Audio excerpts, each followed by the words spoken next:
good evening and welcome to Match of the Day, where we're hoping to follow last week's excellent start to the season.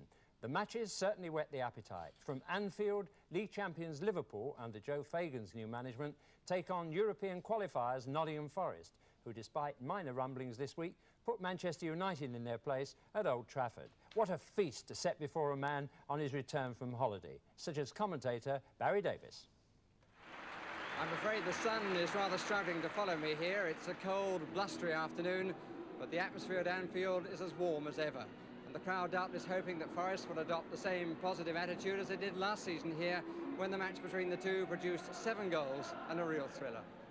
We hope so. That contest will be followed by an intriguing second division fixture on the lush new Craven Cottage turf between unlucky Fulham, who missed promotion by a whisker, and Portsmouth, who strolled into the second division, and judging by their midsummer buys, mean to stay there at least. And I don't anticipate commentator John Motson wanting to leave early either. Two former First Division clubs here trying to recapture past glories, but today christening a new playing surface which I believe could really catch on. It's Fulham's new cell system pitch, financed by the GLC. It's natural grass, and I'm led to believe it will be looking as good as this come next May. And I should imagine, Jimmy, when you've seen this, you'll wish you were still playing for Fulham.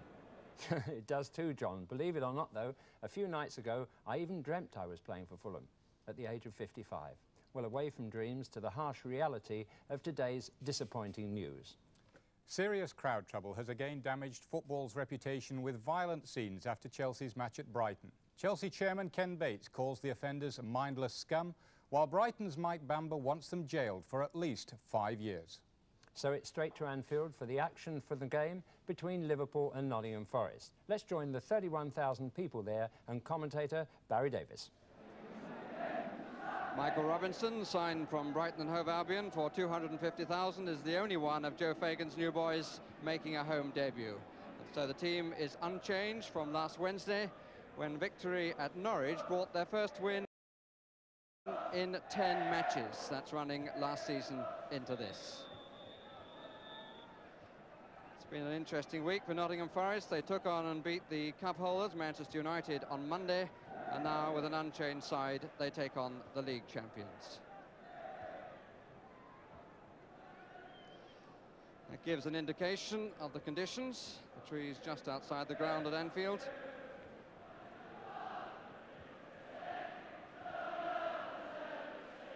And it's Gary Birtles who will get the match underway, with Nottingham Forest attacking the goal to our right.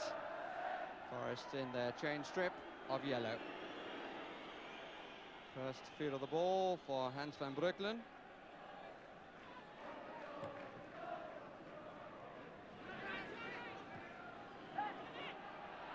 Kenny Dalglish.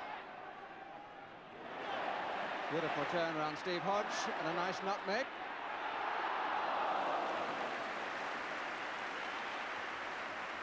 Showing rare form at the start. Davenport. Bowyer. Good blocking by Lee.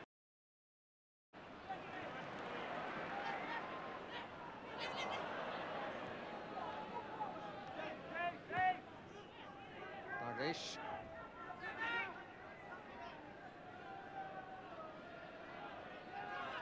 Johnston.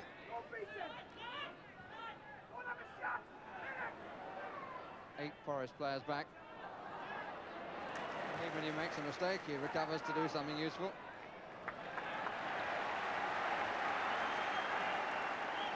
And he's already come up with so many pearls. Johnston. Kennedy. Souness. Off Anderson. It's a corner.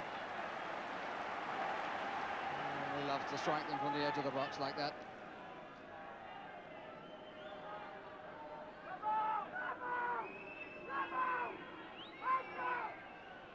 Neil. Lee. 7 Liverpool players in attacking positions. Good play by Johnston. Dalglish. Souness. Either foot, it doesn't matter. And Johnston, it was an interesting choice picking out the far man. And a little nod enabled another crack to come from Graham Souness. Played by Todd. Goalkeeper didn't really help him too much. Swain. Todd. And the wind changing direction so frequently, now very much in Liverpool's favour. And here's Rush. Anderson. Good clearance. Ball was quite superbly watched then by Anderson. No panic of any sort.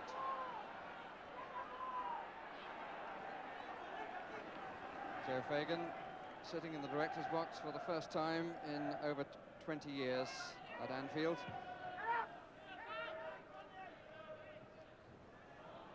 Felt a bit kindly for Hansen. Souness.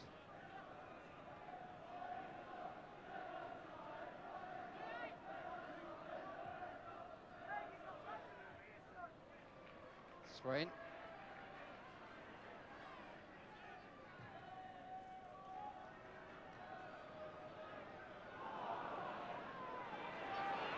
Given for handball, but it's been turned on.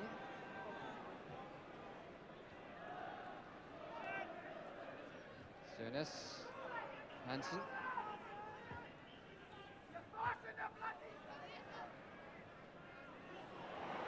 And Wallace taking advantage of the misunderstanding. Kennedy got back well. And ended with Wallace and Birtles on the deck.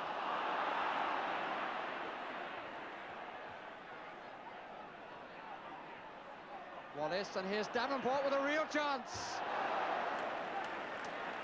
Oh, an extraordinary piece of play involving Wallace, who was up, down, and in the end played a really good ball through to Peter Davenport, who was prepared to hit it on the full. But sadly for him, it went wide. And the way Forest are playing, they won't get too many chances in the match. And that's one that's got away. Rush running on, but the angle is against him. The challenge was strong and effective by Hart.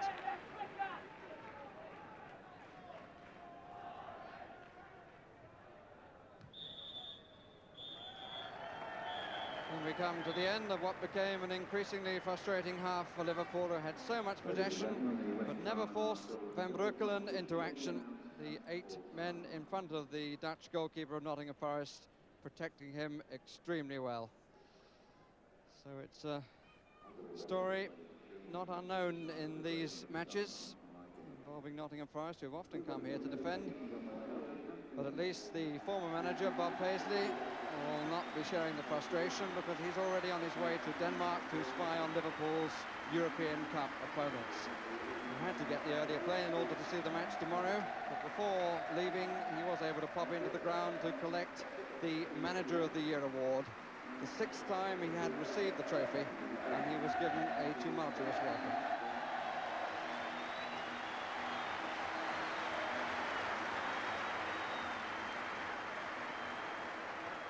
The man with the daunting task of having to follow Bob Paisley, Joe Fagan, has completed his first half-time talk at Anfield, and his side now attack the Kop end in the second half. Here's Lee. Souness. Dalglish. Good claim. But appeal for handball, and it has been given. Appeal for handball by Paul Hart, and the referee has answered in the affirmative.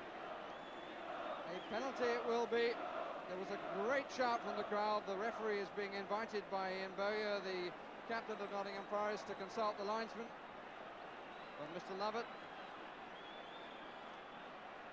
who initially has seemed to be adamant, decides he will consult the linesman, but I doubt if the linesman was in a particularly good position to see.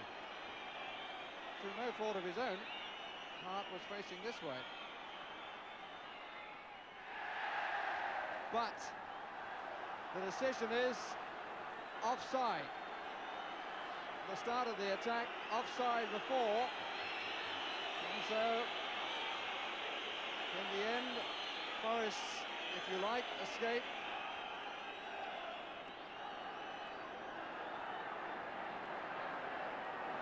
This is really promising here for Forest. If Davenport plays it right, they have a man over. Hodge. Well, it was a fine break by Anderson, which Davenport rather held up by not releasing the ball quickly to the near side. It's always easier to play those attacks, or indeed any attacks, when you're high in the stand.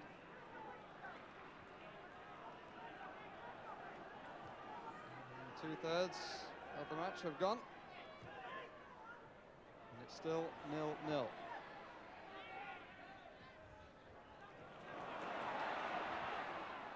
That's useful, but it's going wide, and it stays out.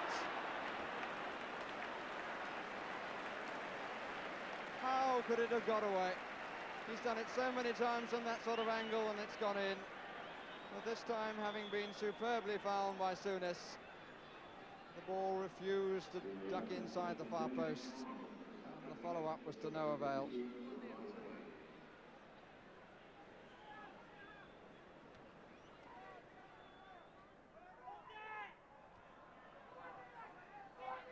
Bertels, halfway through the second half.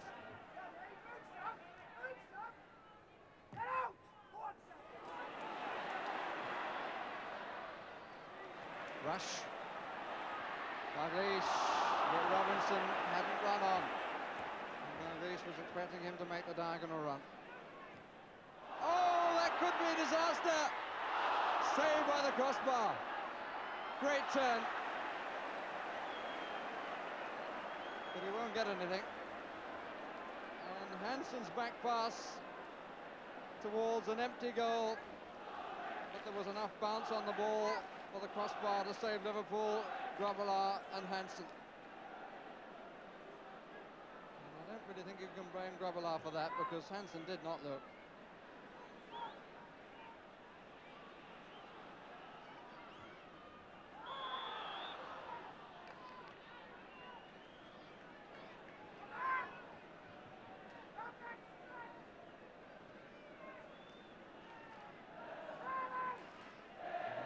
Can breathe again.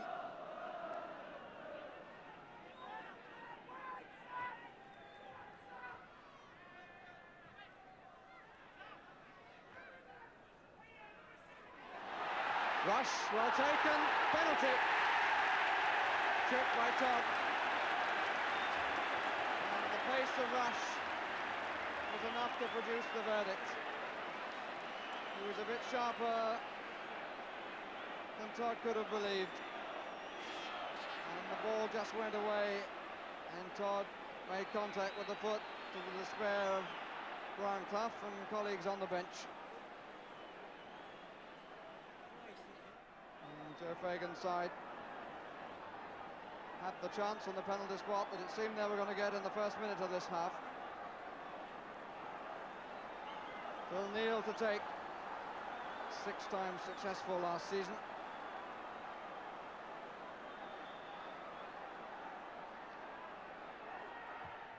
And it's saved, but here's Johnston, and turned away by Hart. And all we get from the manager is a puff of the cigarette.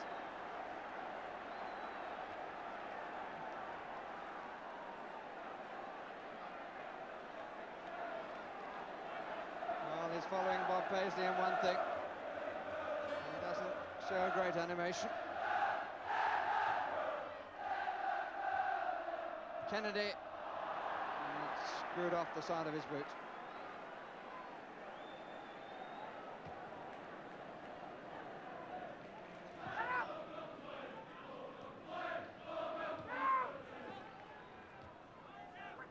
Lee. Neal.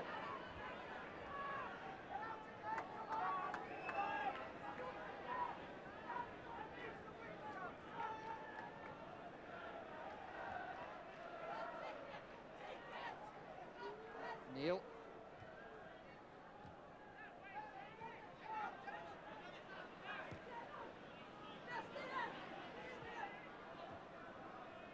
Johnston. Souness.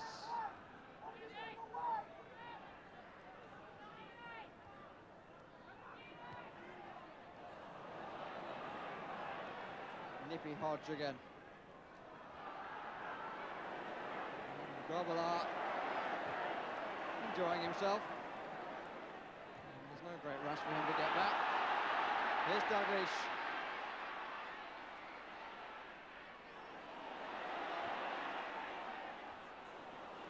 Robinson waiting for his moment, which didn't come. Neil. Johnston. Where is the way through?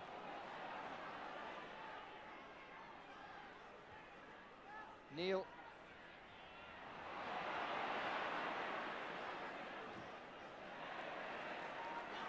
Davenport.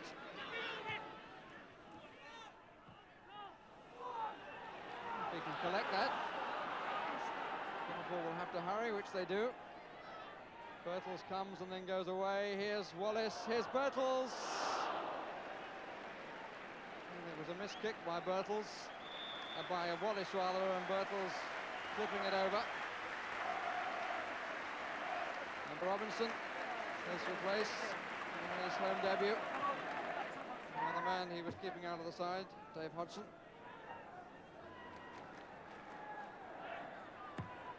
In the crowd, 31,276, which is up on last season, when this fixture produced the worst crowd at Anfield of the season.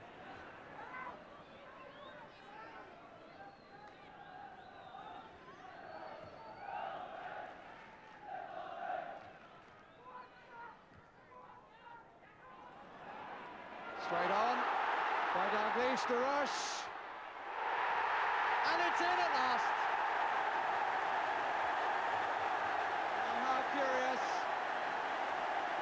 after all the effort, that two passes of such simplicity should produce a goal. Kennedy clear with his right foot at one end to Dalglish in the middle, who flicked it on first time to Ian Rush, who finished in the style that he was using all last season and has carried into this. So with just 6 minutes of the match remaining, Liverpool at last have a goal. And the name of Ian Rush echoes around Anfield.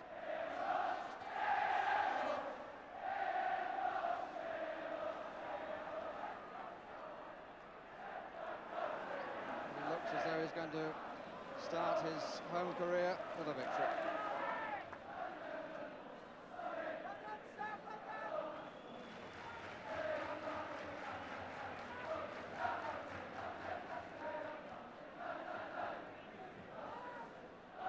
Hodgson gets a second chance. Dalglish.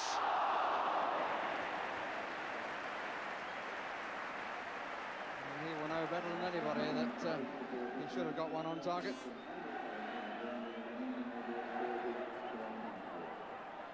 Grobbelaar says it's mine. And how right he is, judged to a nicety.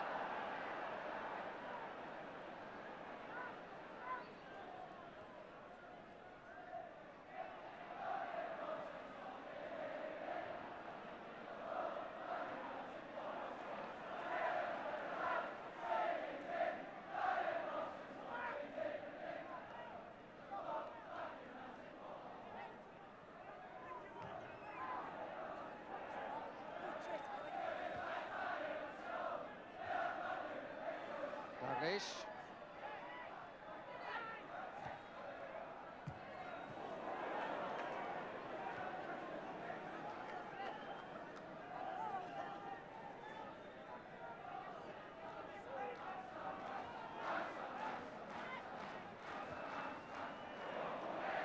Walsh.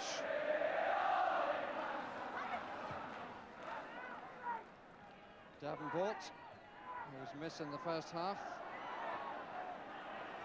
now has added importance.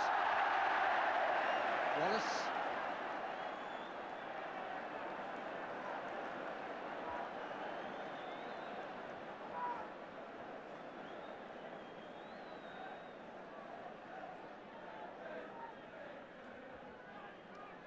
Referee gets a check from both linesmen.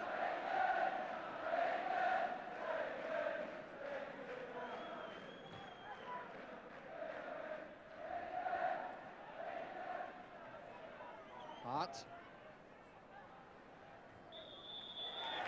And Liverpool and Joe Fagan start their home campaign with a victory. It was a long time in coming. The one goal scored by Ian Rush from an immediate flick on by Kenny Dalglish to a clearance by Kennedy. Liverpool 1, Nottingham Forest 0. Ominous signs of Liverpool reawakening in that game. They seem to have restored some stability to their defence, but still have uncharacteristic finishing nerves. Manager Joe Fagan, 2 wins in a row, and his first at Anfield, was not free from anxiety, but must feel much more relaxed now.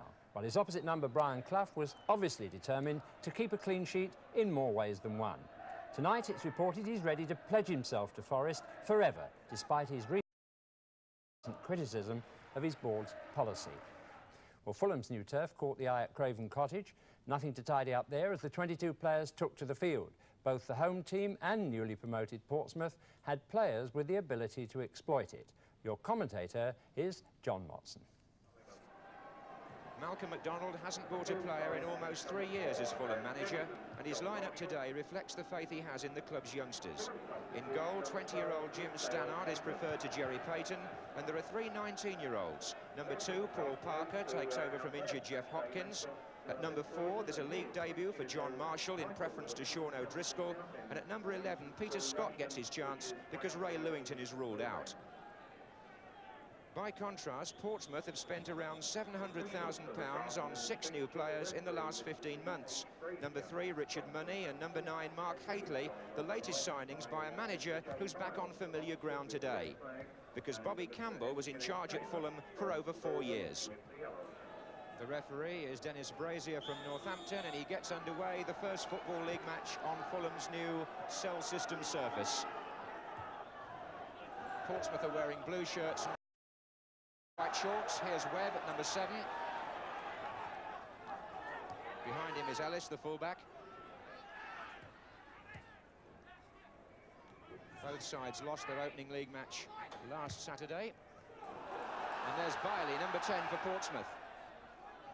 And Roger Brown, the Fulham captain, gives away a corner. Alan Biley with 26 goals for Pompey last season.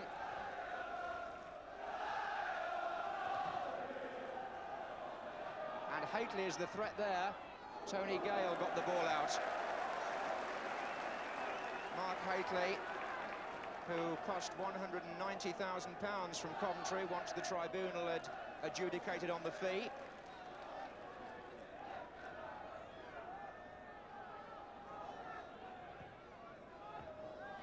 And Kevin Locke this time doing the defending, and Portsmouth have forced 3 successive corners here.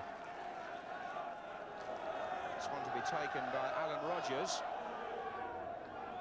who plays it short to Doyle. And Ray Houghton with the challenge. And at last Fulham can get the ball away.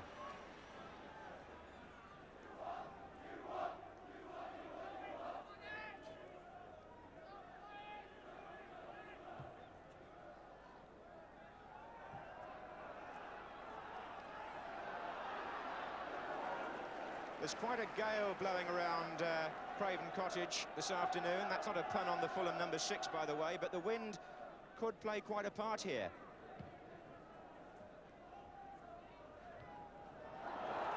That was on by Dillon for Rogers. 3 waiting in the centre for Portsmouth. And cut back for Hateley.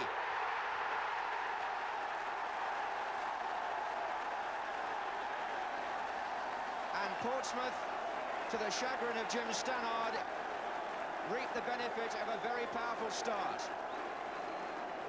The ball was very well turned on in the first place by Dillon out to Rogers, who plays as an orthodox winger for Portsmouth, and what you want from them is a good cross like that. And Mark Hateley, who scored with a header in the Milk Cup match at Hereford on Wednesday night, now opens his league account for his new club.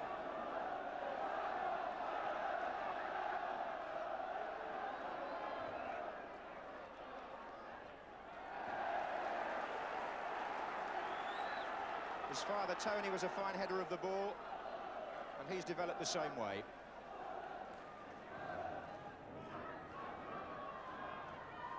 And Coney turned the ball in.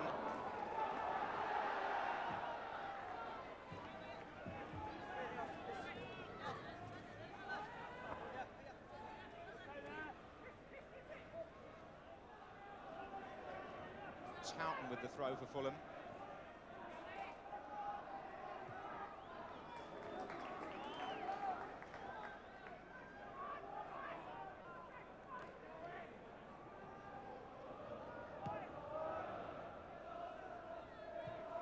Hately and Brown. Biley now. And Hately chasing. Parker just waiting for Stannard. And Hately told to keep the feet down by the referee.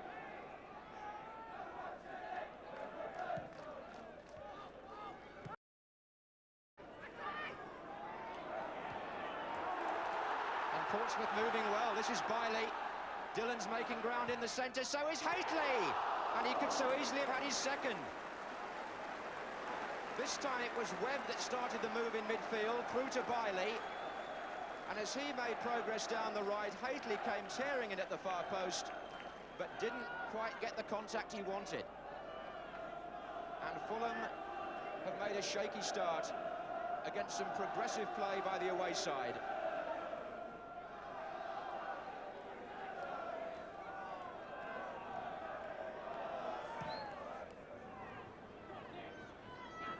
Coney.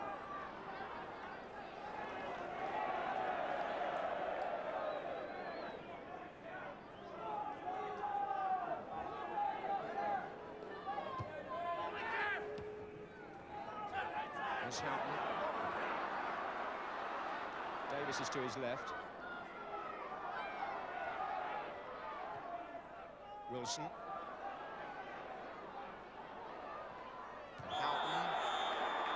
Challenge.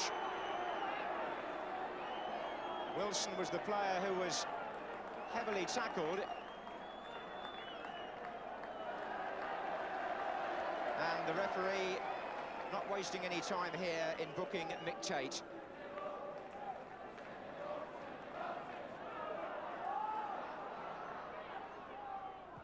Houghton plays it square to Tony Gale, who slipped as he shaped to shoot and wasn't terribly impressed, I fancy, by the delivery anyway, from Houghton.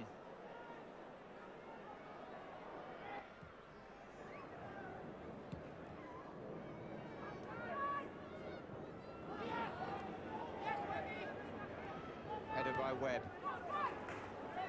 Now Ellis. Biley with the touchback, nice one. Webb. And again Biley, offside.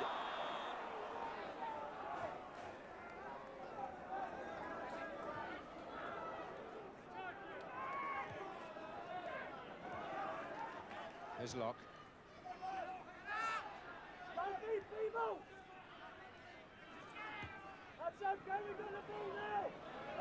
Now it's Brown.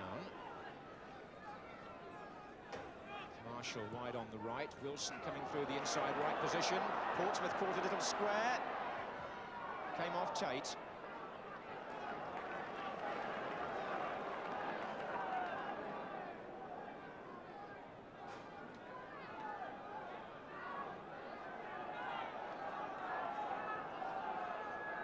Here's Parker.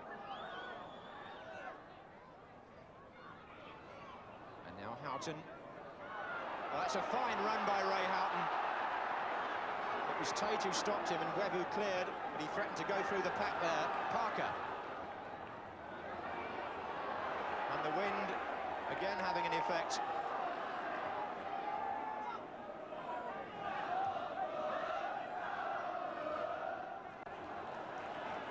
Marshall. Dillon for Portsmouth. Biley. And again Dillon.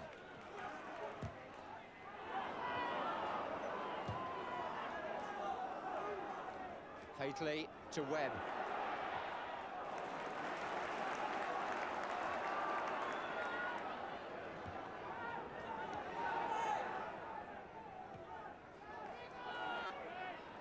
Scott. Sensible ball to Coney. Now Gale. Wide on the right is Wilson. 3 in the middle for Fulham. And Wilson's shot.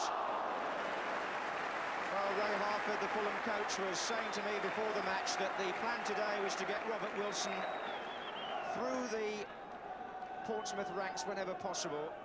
And certainly on the early indications, that's exactly what Fulham are doing. Coney, Marshall in support.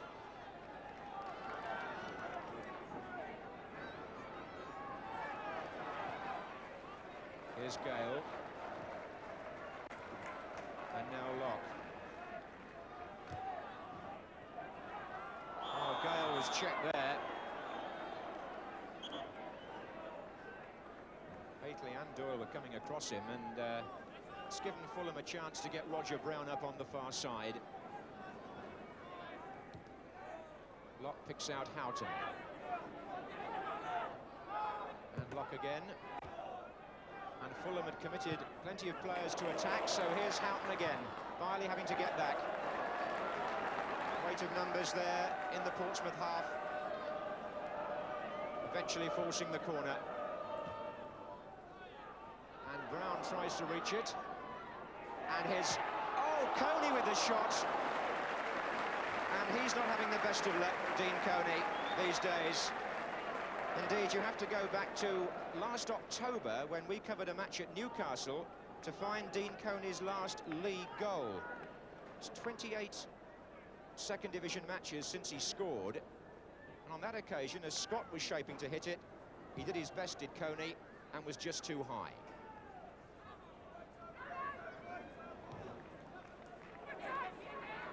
Here's Houghton.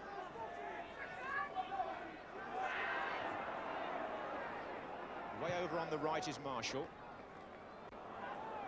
But he hasn't had the chance so far to show his pace in that position.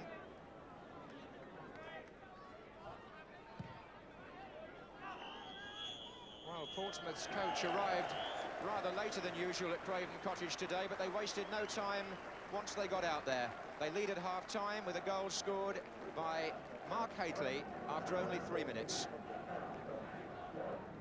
Well, the most famous landmark on Fulham's ground, Craven Cottage itself, could well disappear if the club get permission to develop that Putney end. They want to build a new grandstand incorporating a sports and leisure complex, luxury apartments. It's a brave scheme and it would cost up to £10 million, but the club are currently negotiating with the church commissioners who actually own the ground.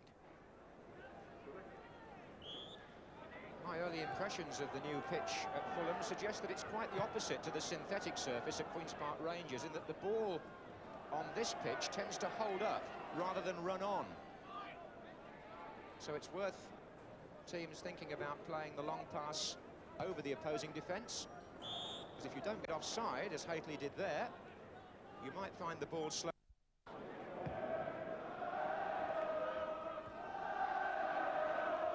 The Pompey supporters chanting the Pompey chimes.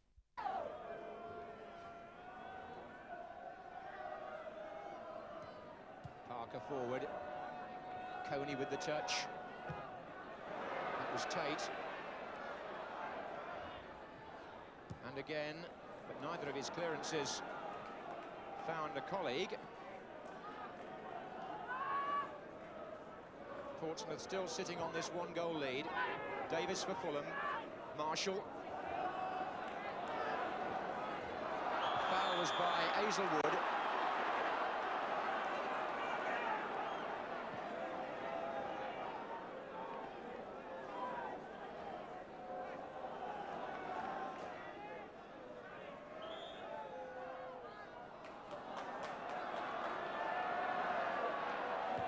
Gale in. Brown comes forward. Marshall away by Tate. And Portsmouth defending well. They weren't thrown by the little routine prior to the kick being taken. Here's Parker. Wanted Coney wider then, but that will do. Scott. Back again by Houghton. Now Gale. Block. Oh, Wilson's dummy, and here he is again, and Coney! And it still won't go in for him. Lovely 1-2 between Wilson and Coney. Reminiscent of that famous goal Fulham scored at Newcastle last season, but poor Dean Coney, who hasn't scored in the league since then, must be wondering when one is going to go in.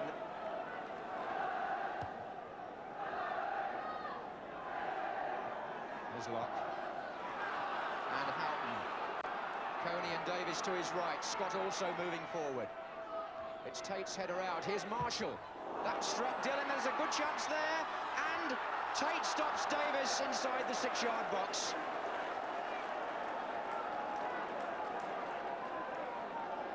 Well, now Fulham are beginning to put together some concerted attacking play. It was Ray Houghton that came in from the left there and threatened. And as the ball came over, Tate doing enough to put off Davis.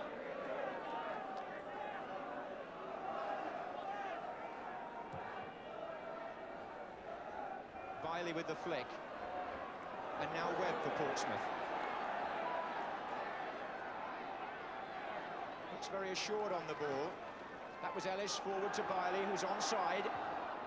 And fires one across, which stays in play. Rodgers. Dillon wants it played back to him, number 8.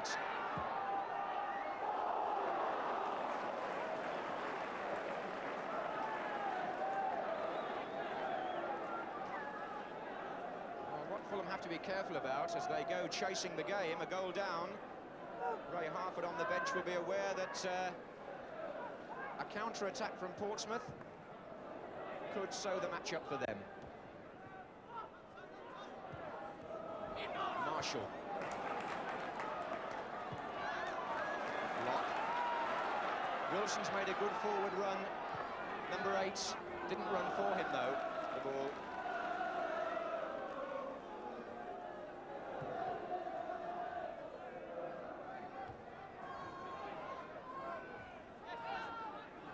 Wilson having a good industrious match, but perhaps Sol Parker a bit short there, and Rodgers away. Taking on Brown, Biley's coming in at the far post, and Rodgers almost curled it in.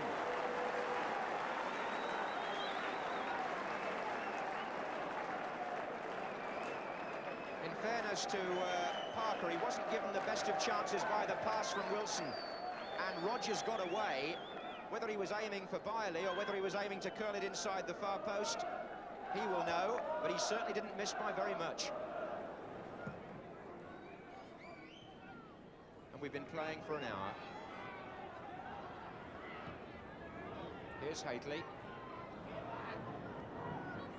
And Doyle bursting through, and he's offside against Biley. Well, the linesman had his flag up. Doyle curls it in, and Biley scores. Now, are they going to allow the goal? It looks as though they are. Now, I think that's a good piece of refereeing in one way, because as Doyle burst through, Biley was in an offside position. The linesman started to flag, but at that point, Biley was not surely interfering with play. On went Doyle, and when the cross came in, Biley was on the end of it to make it 2-0. So, no protest from Fulham, it would appear, and the officials may well have got it right. 63 minutes gone, and 2-0 to Portsmouth.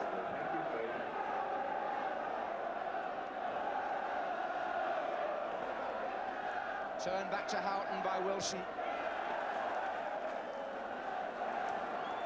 Looks like a happy return for Bobby Campbell at this stage. Marshall.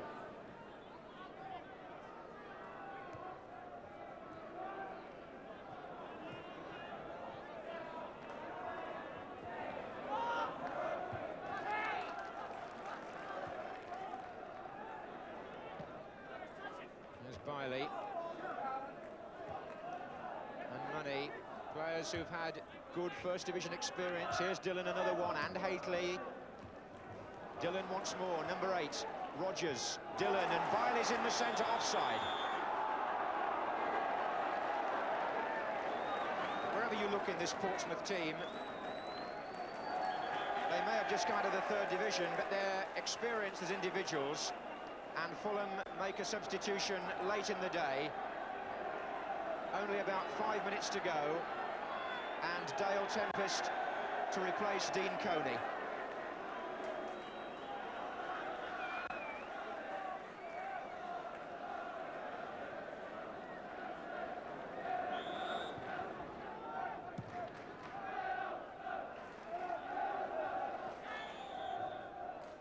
Tate and Hazelwood going for the same ball, and a free kick to Fulham. Tempest hoping to snap up a chance. Locke to take the kick. And Brown jumping with Haitley, but that's been a useful ploy for Portsmouth to pull Haitley back to mark the Fulham number 5 at set plays. Here's Parker, though. And Brown is still forward. Tempest.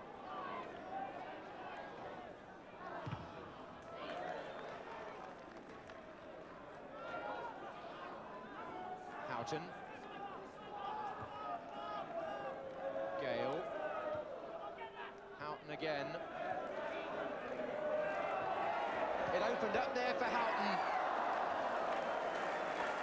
but the shot didn't dip in time. That effort perhaps summing up the afternoon for Fulham. Not much has gone their way.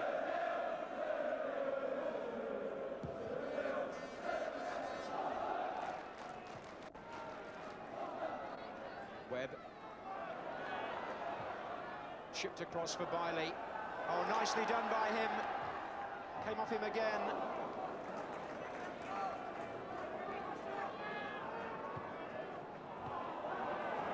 Interception there by Doyle. Here's Money. And well won by Houghton. And through the middle is Tempest, but the whistle is gone. The irony for that, perhaps, is that Fulham's most promising chance came as the referee blew the final whistle. Certainly Alan Bailey and an experienced-looking Portsmouth team, even though they've just come out of the third division, looking good value for their victory. And a happy return to Craven Cottage for Bobby Campbell. Well, Portsmouth deserved the points because they had the greater appetite to win the ball right from the start. And although Fulham's youngsters had plenty of the ball after that, their neat moves and entertaining close passing style fell down because of lack of determination and enthusiasm among one or two players. Portsmouth will more than hold their own. And what a pity it would be if, now that Fulham have a perfect surface, one or two players decide they don't want to play on it. Bob. After such a promising start last Saturday, it's sad that trouble returned to the terraces today. 4 policemen were injured at Brighton when violent scenes followed Chelsea's 2-1 win. Chelsea chairman Ken Bates said those responsible were mindless scum. But the strongest reaction came from Brighton chairman Mike Bamber, who stated, "These hooligans have got to be put away for 5 years or more. It was terrifying for the women and children in the crowd. I'll take the matter up with the Chelsea chairman, but it's really down to the government of the day." Meanwhile, up at Middlesbrough, manager Malcolm Allison criticised police control after more hooliganism following the 2-2 draw with Leeds. Seats were ripped out in one of the stands and police dogs were eventually brought in to clear the pitch. Allison said hundreds climbed onto the pitch after the game and no one said a word about it. If that happened anywhere else, there would be police cars everywhere. Football pays a vast amount of money to the police over a season, and they really need to clamp down on the troublemakers. I wish I could tell you there was no trouble in Glasgow, where the day's biggest crowd, over 50,000, watched the Old Firm match between Celtic and Rangers. There were, in fact, 53 arrests. But let's concentrate on the football with commentator Archie McPherson. And there's David Simon, action right away. Saw him at Tynecastle last week. He made 5 bookings. Hope it's a quieter day for him this afternoon. Well, there's a great goal. Ali McCoist, right out the blue, right through the Celtic defence. 27 seconds. Forward goes Aiken, and there's McGarvey down. Aiken with a descent. The equaliser. Dawson. Redford won't get there. That's very casual play by Rangers. That's a good ball, McClare. He's got a lot of players up there, including Burns, and down goes McCloy. And that's been given. It's a goal by Mugabe. 2-1. Victory for Celtic, who are one of 4 Premier Division clubs still with maximum points. The only team in the English First Division in a similar position is West Ham. Goals from Steve Whitton, their £150,000 signing from Coventry, and Dave Swindlehurst beat Spurs at White Hart Lane. The 3 other teams who'd won their opening games, Notts County, Aston Villa and Arsenal, all lost today. Ian Baird scored the Southampton goal that ended Arsenal's record. Paul Mariner was on the mark again as Ipswich won 2-0 at Notts County. And an own goal by Aston Villa's Peter With, who also scored for his own team, gave Queen's Park Rangers a 2-1 victory in the first ever Division 1 match on an artificial pitch. We've already seen Liverpool's victory, and the other favourites for the title, Manchester United, also won 1-0. Arnold Muren, again the match winner. Right, more goal action for you now, with a second division game between Cardiff and Grimsby. Cardiff in possession. So we're into injury time in the first half without a goal being scored. Maybe we got one here. It was a beautiful goal too. If Joe Waters has scored it. Come on. Jenko picked up by Bowden. Crawford. Good pass to Bennett. And maybe a chance. Tooney Cooks. Owen. It's in. What a good goal. Bennett is in there. Oh, he did well. Look at this for speed and pace and excitement. Owen is open. We should use him. He did too much, but it's a penalty. Gordner in to take this penalty kick for Cardiff. Successfully. Looking for Bennett. Touch on, and a chance for Cardiff for Crawford, surely. Oh, he makes it. That was a gift. That win puts Cardiff in 5th place behind leaders Sheffield Wednesday and Chelsea, the only second division club with maximum points. They've played only 2 games. One result from Division 4 this evening, Torquay 1, Tranmere 1. Now the pools and the promise of a good payout if you've got 7 score draws and 2 no-score draws. Claim for 23 or 22.5 points, and the numbers you're looking for are 2, 19, 21, 27, 42, 44 and 52. The no-score draws 17 and 37. Well, that's all for this week. The best news, I suppose, is that clubs like West Ham, Ipswich and Southampton have already shown the urge to get on top of the league and stay there.